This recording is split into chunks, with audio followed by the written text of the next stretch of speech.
Buenas noches, son las 8:29 de la noche en Puerto Rico, las 7:29 de la noche en el estado de Pensilvania. Esto es Probando Fuerza Live con su anfitrión de siempre, Manolo Sánchez, la cara del pulseo en Puerto Rico, y muchos dicen que es Latinoamérica. Esta noche tenemos una presentación especial debido al evento del 19 de noviembre, no el de los novatos que tenemos en Naranjito, en Calerica, el evento de East versus West, celebrado en Turkey con las promociones de la promoción de Egin Terzi. Y tenemos hoy un invitado especial que ha estado aquí anteriormente, un joven pulseador sumamente fuerte, y para mí entiendo que es parte de esa nueva generación que significará el futuro de la grandeza del pulseo en Puerto Rico. Nuestro amigo Adam Wawrzynski. You can come in whenever you like.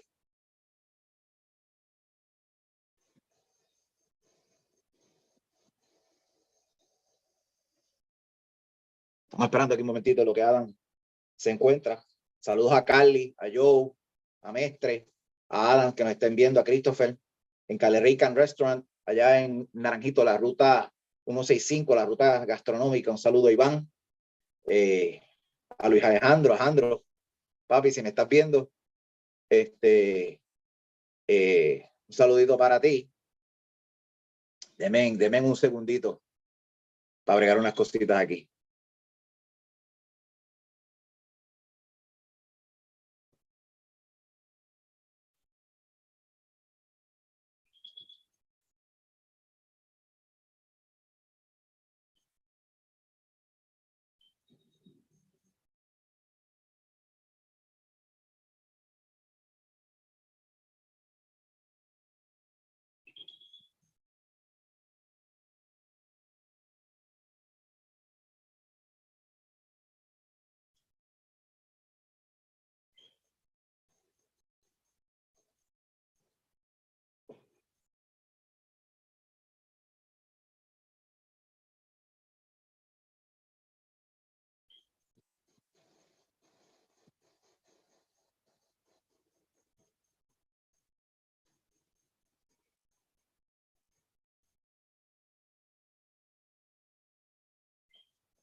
Oh yeah, there you go.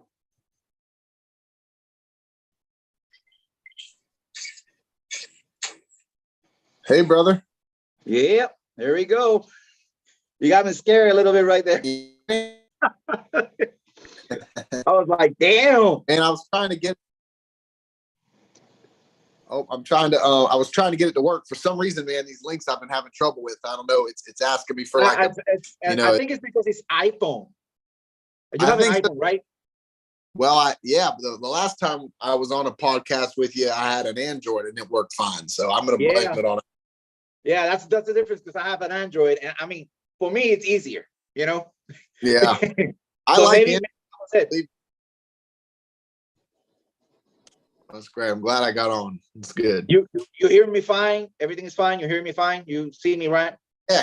Can you hear me good? It's like a little Can you hear like me? choppy, but maybe it's me. Let me just get on the Wi-Fi. It's after the hurricane here in Puerto Rico, everything has been like a little effed up, you know, internet and signal. Yeah. Yeah. I can imagine. We're a little blotty.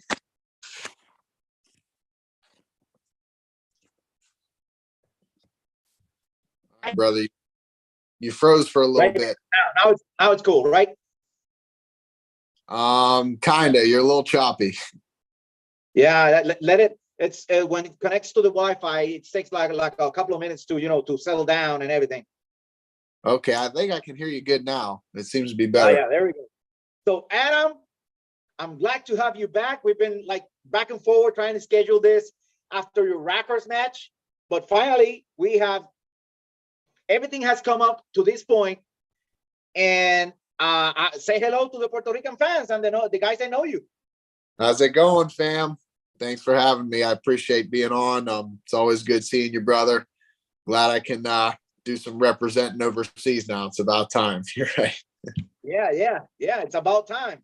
The people in Puerto Rico, our guys in Puerto Rico, the arm wrestling community in Puerto Rico are fans of you, like because of what we talked about the last podcast we had. It's because of your matches with Noel Nunez, and everybody knows you and everybody likes you. You're a strong guy, and like I said, I've always been saying you are the future of the arm wrestling community in the United States. Like you and a couple of other young guys, but you're leading the pack right now. Thank you. Appreciate that. Well, good. I want to start by talking a little bit about that Rackers match. I remember I had a podcast with you and with Cody Miller, and Corey and I agreed that you were going to win that match. You remember that? Yes, I do. I do remember. And I told you you were going to win that match, and you actually you went through them, like you reached another level, like Super Saiyan 3 or 2 or something like that. Tell us about the preparation to that for that match, and how did you feel going through all Rackers that easily? Well, like I had told you before, Brent Rockers was somebody who, before that match, is somebody who I had lost to twice in tournaments. Once was January of last year, and the other was September. So there was some time apart, and he had kind of went through me fairly easily, and I just knew that I had to bring everything I had. Not that I don't do that for any super match, but for that one more specifically, that was a very, very monumental match in my career. The preparation was very much the same as far as any match goes. As far as my format of training, I would say that, my training was probably the most on point than it ever was. And as far as, little nagging injuries and, little things that you can incur during your arm wrestling career, I had none of those. I'm trying to think of anything that nagged me. There was nothing. And the mental state of mind was there too. I was just very, very, come match time, I was really, really wanting that. I was really ready to go. And I would say too, a big part of the preparation of that match came with, a lot of my teammates kind of helping me. We talked about the setup. We talked about things like, when that ready go happens, where we have to, what positions we have to work, where he may be a little bit weaker. There was a lot of studying and film watching and really in specific training to Brent Rockers going into that. It wasn't just me physically prepping my body to the best of my ability. It was really, trying to tailor myself to him. because that was my Super Bowl. And, you know, the game plan was executed very well. You know, the mindset was there. I was a very angry human being going up to that table, and yes, you were. it showed, you know. Yeah. And me being an arm wrestler too, not competitive, but I still pull a little. You shut him down. Like, he had no chance. Once you gripped up, he was shut down, you know.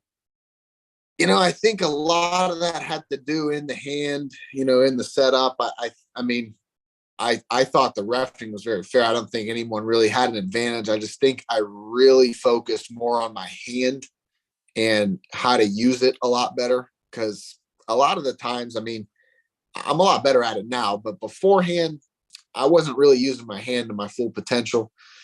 And I've been learning more and more how to do that. And I think that's been really helping, stepping up my game. And I think a lot of guys, you know, who like Brent or anyone else who's pulled me recently would probably agree that, you know, I've been using my hand more.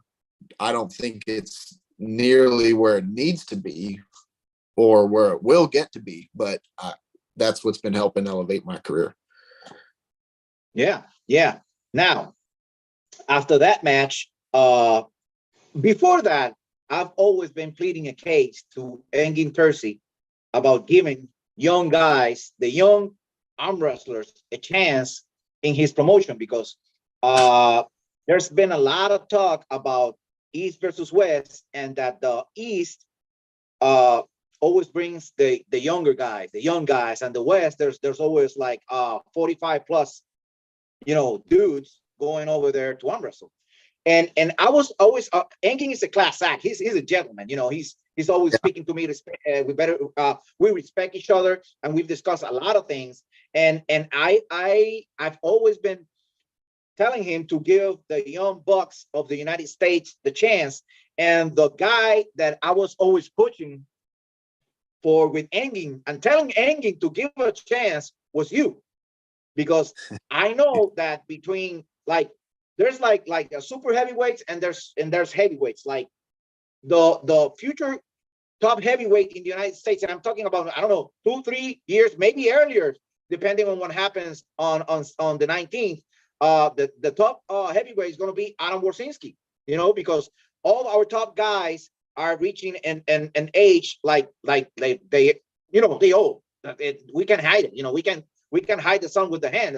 People are getting old, and we need young guys, strong guys to come up and represent and defend the United States against any other arm wrestlers in the world.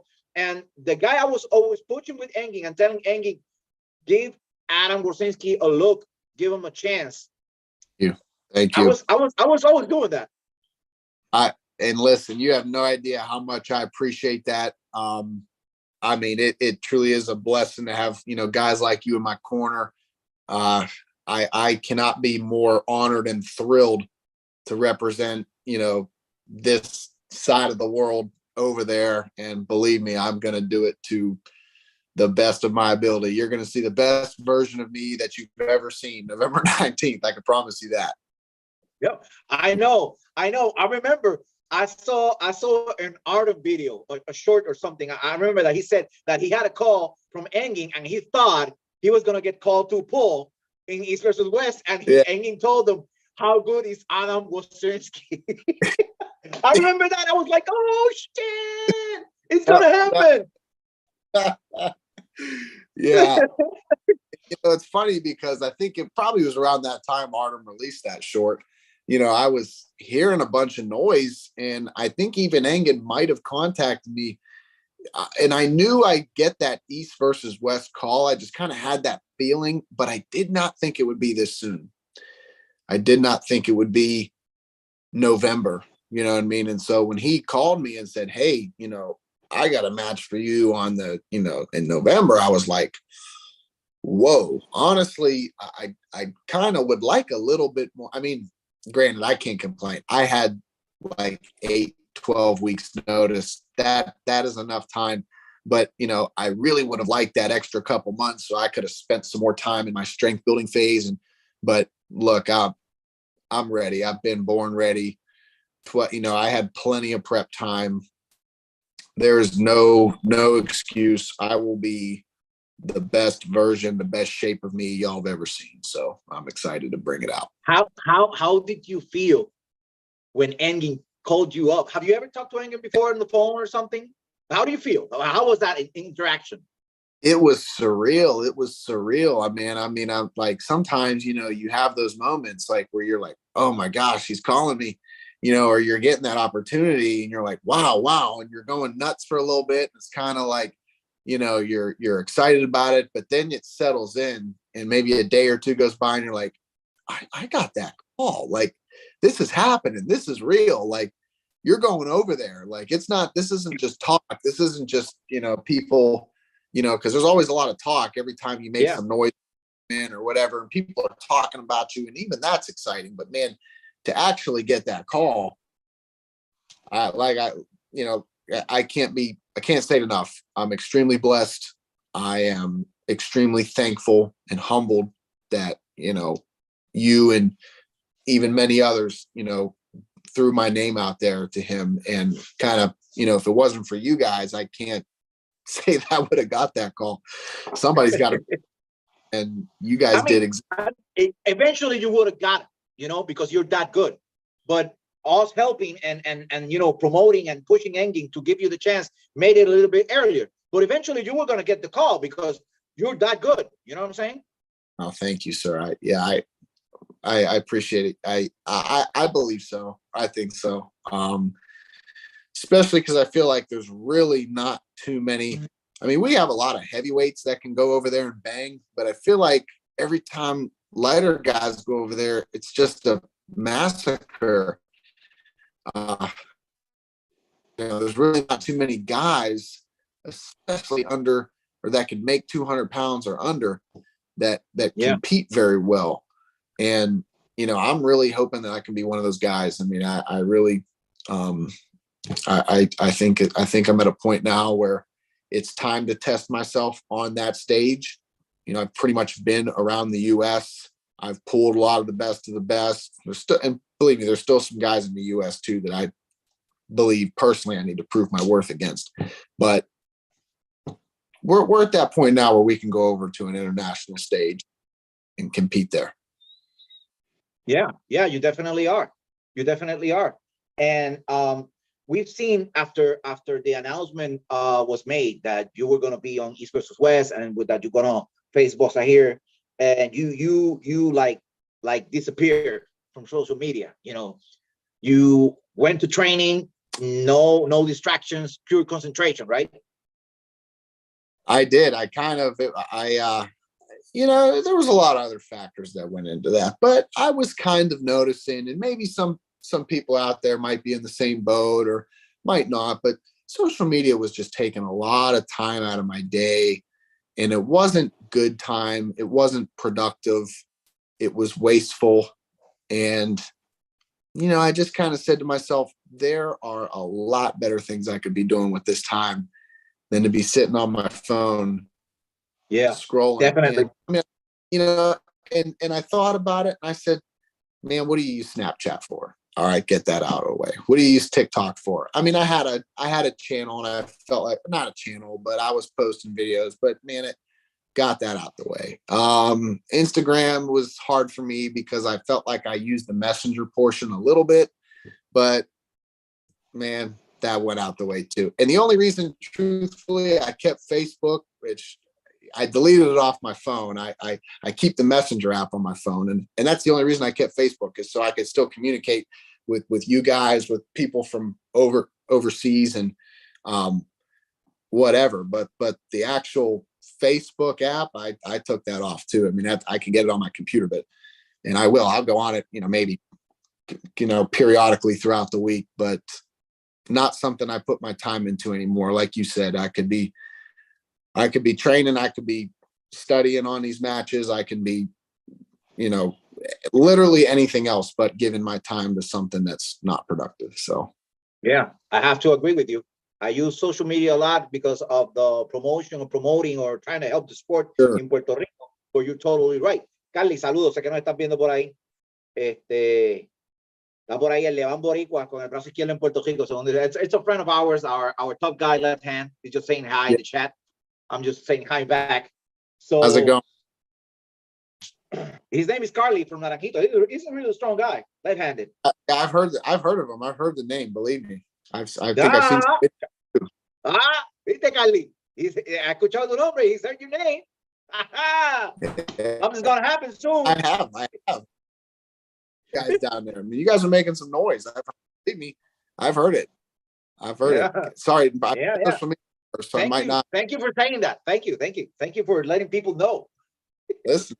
No, we got strong guys over here. We got strong guys, you know. We got Kylie, Juan, Joe, Noel that's living in Florida. You know, we got strong guys.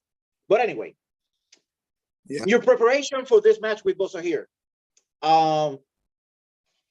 Did you change anything that you or did you just have been working the same time, same way you worked with for the Rackers match? Well, I actually changed. You can look at it two ways. I at an overall level, at a concept level, I kept things very much the same, but at a detailed level, I changed them a lot. So I don't know if I'm pretty sure I mentioned this in our last podcast. I still kept the big strength building phase where I'm kind of tearing down, beaten up hard, and there's a lot of development that goes on there, and then followed by kind of a 3-week conditioning phase where I kind of pull in some endurance with that strength and kind of mix it in a little bit, followed by kind of a 2 to 3 week, I call it a polish phase, speed phase, where I sharpen up that fast twitch. I kept those concepts the same, but the exercises and the muscle groups and the main core lifts I was doing changed. I wasn't really training a lot of heavy compound movements in that way. I wasn't going for 1 rep maxes on bench or rows, or I was still doing those things with a higher rep range and using them in supersets a little bit. But I was doing things like I was using, I don't know if you're familiar with that spring hand that Sabin Bataluscu came out with. Yeah, I've seen that. Yeah, I was doing strength phases there maybe 2 days a week where I was really, really pulling on it hard for maybe 6 sets of 30 seconds max effort. That would be a max effort session. And then the week following, that was what I would call a dynamic max effort session, because the spring is moving, maybe not that much, but it is moving. And then followed by the week after, and again, I'm going to tell you this, but this has worked for me for a little bit, but I wouldn't recommend it. I had a piece of 4x4 angled, bolted to the table that mimicked an arm. And I got up to the 4x4 that was static because it wouldn't move. And I would push on it for 20, 30 seconds as hard as I could. So that would be an isometric. So I went from dynamic, isometric, the week after, dynamic, isometric. I did that for about a 6-week period. So I had 3 weeks of dynamic training, 3 weeks of isometric, max effort. Max effort, that falls under dynamic and isometric. They were both maximum effort. And that's kind of the main, and I was doing that with respect to side pressure and back pressure. So I would go, I would move the spring sideways, maybe beginning of the week. And in the end of the well, I wasn't using the spring for back pressure. I was using more of a cable system just because the spring doesn't really extend that way. But yeah, same idea. And then for isometric side pressure, it was pushing on the board, and then isometric back pressure, I actually had a hole drilled through that 2x4 so I could run a strap through it and strap down. Ooh. And it's matter of fact, I should have done this podcast in the gym. I could have showed you that setup. You gotta have your secrets. You can share, but you share some things. You don't share everything. Right? Yeah, I guess I'll send you a picture. But yeah, it was a neat little setup, and I liked it. It was really brutal. It was really brutal, and it got to the point where it was getting to be a little too much. So I'm glad that it was only a 6-week period that I did that. but I feel like some strength came out of that. I really do feel like a lot of strength, different strength came out of that. And then, I took some of that into my 3-week endurance kind of, I call it a temper phase. It's kind of my analogy. I relate it a lot to steel. I refer to my strength phase as what you would call a billet phase. That's when you're making steel and it's real gnarly and it's a beat process. And then, I go through that 3-week temper phase where you quench it and it gains its hardness and it turns into what you're about to use it for. And then that polish phase is that grinding, that sharpening, just getting it ready for battle type deal. So that's kind of my analogy. I don't know if that makes sense or not, but I get it, and I understand it completely because we think a lot alike like that, But I remember back in the day when I used to compete, when I was national champion, I remember I used to like with a nail. I used to a concrete wall, and I used to nail a belt, like a belt from the one that you use for your pants, and I nailed it to the wall, and I just pull on it every week until I pull the nail off, and that makes you strong, And that's kind of it's not the same thing, but it's kind of what you were doing. Pretty much. I mean, my goal was to break that 2x4 off the table. Yeah. So no, there's a lot of isometrics is kind of one of those realms in training in general, not just arm wrestling, that I feel like hasn't been studied and explored a whole lot, but has extreme potential. It's one of those things where you can really get stronger in joints, in a lot of areas and plateaus, especially if you're trying to keep a weight class, because there's no dynamic movement going on where muscle is really being torn down, which causes it to grow and get bigger. If you're one of those guys that's staying in a weight class where you need to make weight, isometrics is a great way to get stronger and not bigger. Yeah, you're definitely right. And talking about that, what weight was agreed for the match with Bosa here? Yeah, so 203 pounds is where we're meeting at. Okay. Yeah. I thought. Go ahead. I thought it was going to be and I was prepared to meet there, but he said 203 was comfortable with him. That's good with me, Yeah. He pulled in the King of the Table International Series in Dubai a couple of weeks back, and he didn't look that heavy. To me, he didn't look 200 pounds. To me, I don't know. Maybe he is, but I don't know if he's tall. Well, I think he's more like 190 pounds, 187, because he pulls that 85 kilo, and that's a bit. Yeah. He certainly doesn't cut to that. He's kind of right up there naturally now. Yeah. So, and I spoke with Artem. I spoke with Artem about this match, and I told him that you were going to beat Bosa here, that you're going to win, you were going to win, and he like agreed with me, but he said, I'll tell you more when I pull him, because he went to Dubai. But we haven't had that conversation yet, and I'm not going to ask him, because I'm going to say right here, right now, that Adam Wawrzynski will beat Bosa here this Saturday, and he will be coming back to East versus West, getting better, stronger, and bigger. And you're gonna people don't say, Manolo, you were right. That's right. Amen, brother. Like I say, some people have that mindset where they go, they're thankful to have the opportunity and they're going to go give it their best. Well, let me tell you something. I am not getting on a plane for 9.5 hours, and I am certainly not crossing the Atlantic Ocean to lose. Yeah. Mark, you can my grave. I am not crossing the Atlantic Ocean to lose. It is my full intention to go win, and win convincingly. I've been waiting for this opportunity.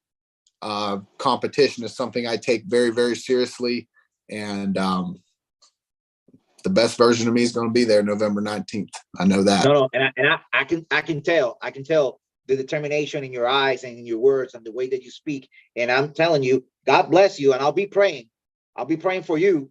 But I know that you're going to win. You're going to win. I'm confident on it, you know. And from there, I know Engin will be contacting you more and giving you more difficult challenges in the weight class, you know. And maybe who knows? Maybe you will end up pulling Prutnik someday. I don't know. Maybe, you know. Hopefully. I mean, that's the goal. I mean, look, my ultimate goal is to, you know, wake up the next morning better than I was the day before. You know, my biggest competitor is myself, you know, so one day, absolutely. Yeah.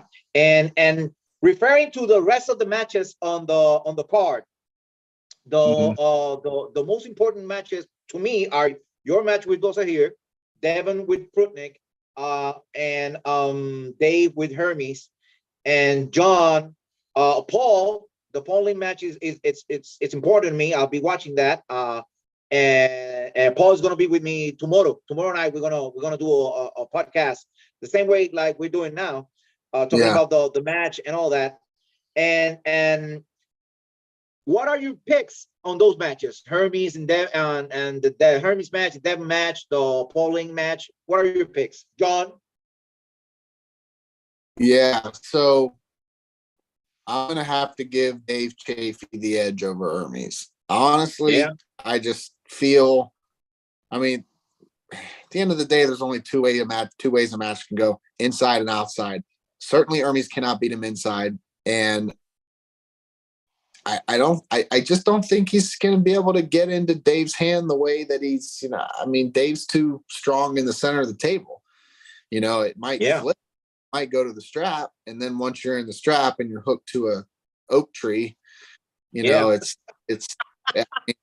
I don't think Hermes is a chainsaw. Put it that way.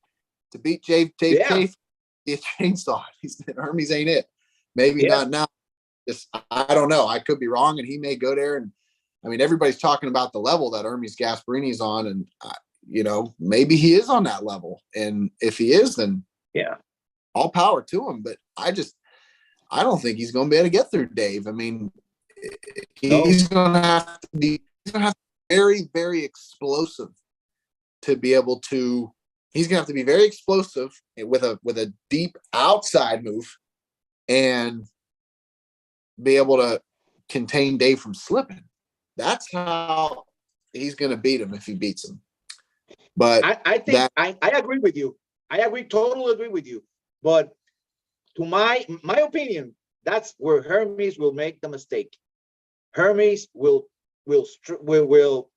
slip and get on the strap with Dave, and that's going to be the end of Hermes. Because I mean, even Todd Hutchins has said to me that Dave Chafee is one of the his hand is one of the strongest. People don't talk about it, but Dave's hand is really strong. And when they grip up, Hermes is gonna feel that, and he's gonna slip. And when he slip, he's done, because Dave don't need his hand or anything to pull you to his side of the table with the strap. He's just so strong. Right. I think, you know, the way to beat Dave is he's going to have to top roll him and hold on, and have to do it very explosively. You know, so I don't think that's going to happen, but I could be wrong. I don't know much about Hermes, to be honest. But I just don't think I know he's strong, but I think he's been hyped up too much. I don't think he's an elite high level, but that level with who's the last I mean, what's the highest? I mean, what's his last big win recently? Do you know? He beat Gennady. He beat Gennady, right? I think so. Yeah, that was his last match. He beat Gennady. Then he went to East versus West, and he pulled somebody. I don't remember which guy he pulled. He wasn't East versus West 4. He was in East versus West 3. I don't remember who he pulled. I think he pulled Arif. I think it was. I don't remember. But anyway, he won. Yeah. But the biggest win he had that I remember, it's against Gennady and King of the Table, you know. And after that, you know, the rest is history. I mean, his styles make matches a lot too, and you know, I think I think Dave's just going to give him a lot of trouble. And yeah, I was bummed to see Jerry get out of that. I wanted to see Jerry, but I like Jerry a lot. And I think either of them, either Jerry or Dave, was just going to go through with Hermes. You know, that's my opinion. I don't know. He's strong, but you know. I mean, I think Jerry is a nightmare for Hermes. I mean, I think Jerry has just from styles alone has a much better chance of beating him. I mean, because you know Hermes all about that hand and I mean, Jerry says I don't care. You know what I mean? And he's just gonna. And Jerry, he don't need a hand. It literally doesn't matter. I mean, you know, and it's not that his hand. It's just he doesn't need the hand in the way that we think. You know, he's gripping from here and not, you know, here. So the wrist he doesn't care about. It's really not his hand, his wrist, I should say. So now the Devin versus Prutnik match. This is like the tricky match, that like the Magic Man match. It's you know, it's a hard match to call. So yeah, like Prutnik is one of those guys who, you know, when I think about, I don't really know a crazy much about him either, but when you look at the way that he beat Todd, I mean, when you look at the way he beat Matt Mask, like that doesn't entirely surprise me much. I mean, Matt, I just think it was probably not a style mismatch, but Prudnik kind of beat Matt's style, and that's why it looked so dominant. I don't think it's because Matt was so much on a worse level. But then when he did what he did to Todd, I was like, ooh, okay. But what he did to Todd, like you know, I heard things. I'm not making excuses. I love Todd Hutchins, but I heard that he had like COVID like 2 weeks before the match, and he didn't look like himself that day. Still, that could explain it.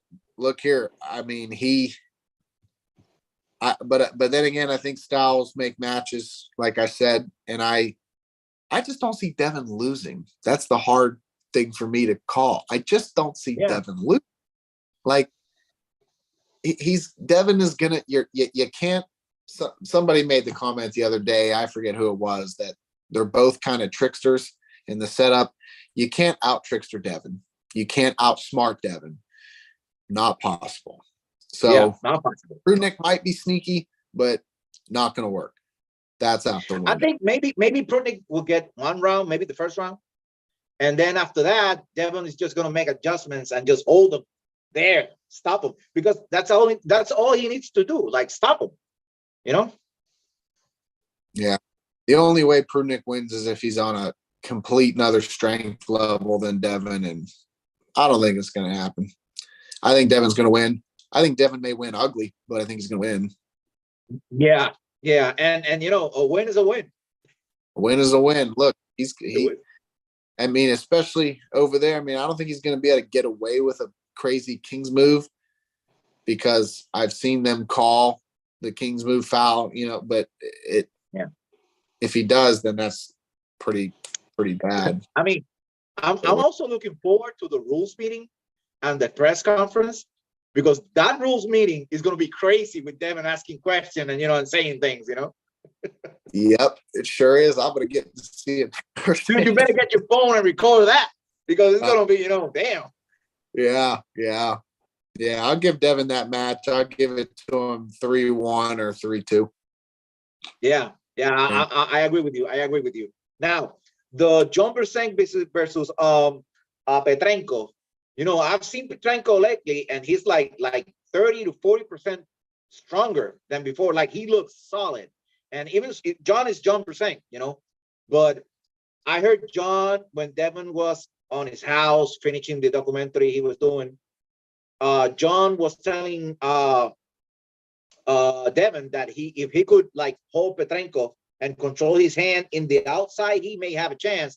But if Petrenko got him inside, he doesn't think his body will held together to give him a battle, you know. And I you know, time goes by, and you know, age is age, and I agree with the words of John, because Petrenko looks amazingly strong. Yeah, it's hard for me to predict some of these matches because, like, again, Petrenko is not somebody I really keep up with and know much about.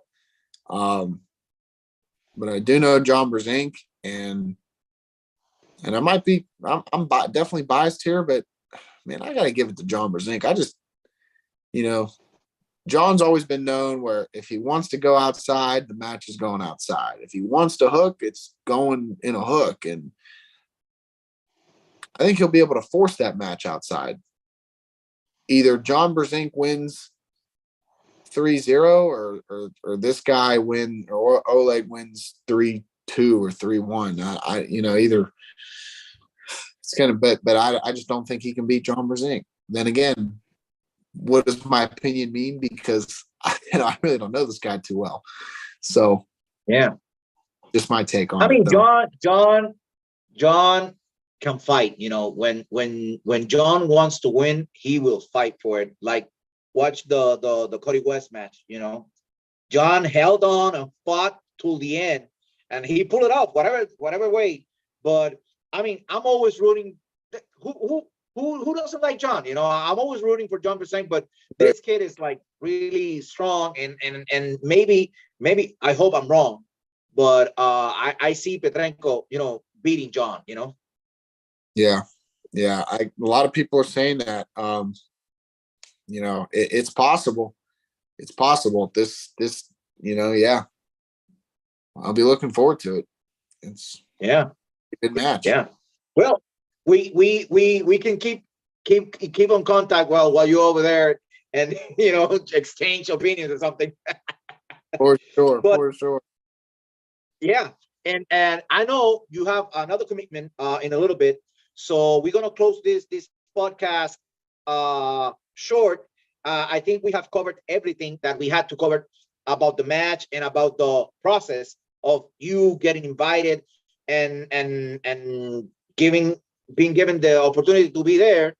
And what's left is, like I said before, I was gonna pray for you, wish you good luck, and I wait for you seeing winning that match like convincingly and really, really fast and strongly, like convincingly. Thank you. I plan on doing it fast. I want to pin him. I want to take it. I don't want it to get in there. I want to beat it. I want it to be 3-0 off the rip. That's it. 1, 2, 3. That's my goal. It's never my goal to get in those long wars, but I'll grind them out if it gets there. But I plan on using, and I plan on trying to, sometimes, he's such a big hooker. Sometimes the best way to beat somebody is at their own game. So, I have a game plan, and I know you can grind it out, and I mean your hand is like really strong, and we're gonna see like we saw the start and the beginning of the Warzone era in the Rockers match, and we're gonna see it play it through this Saturday on Dubai on Turkey. The Warzone era has begun, and we're just following the show and being happy for you and happy for the sport in the United States, because the young guys are getting their chance and they're proving themselves to the world that our young guys are here to stay, and they're going to carry the torch to the future. Yeah. So Adam, thank you for being with us. And I know you got a commitment. Yes, sir. And I want to give you a little time between the other thing with the 98 guys, the family of the 98% guys. Yes, sir. Yes, sir. Yeah. Well, hey, I mean, look, I appreciate it's man, it's always a good time talking with you, seeing you. I'm glad you're doing well after the hurricanes, the storms that came through. I know that's brutal stuff. So please be careful. I had it was hard for me and family because we got flooded, and my house got flooded, and I almost lost everything, and just that's why the channel like went down a little bit a couple of weeks back because of the hurricane, but we're recovering, and the show must go on. You know what I'm saying? That's right. Yes, sir. God bless. That's awesome. Yeah. So Adam, thank you for being with us.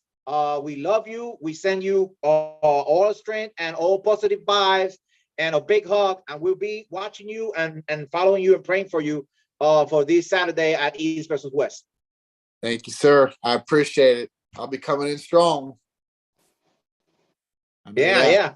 I'm gonna send you my my phone number. Is in case we have to exchange something, so that you have it. Okay. Okay, that sounds good to me. Thank you. Thank you. So I'll be watching you with the 98%, guys. So Sounds good. Sounds good. It's gonna be fun. It's gonna be fun. All right. Thanks, Manoa. So I have a good appreciate one. Take care. God bless you, man. Thank you for being it. here. Sir.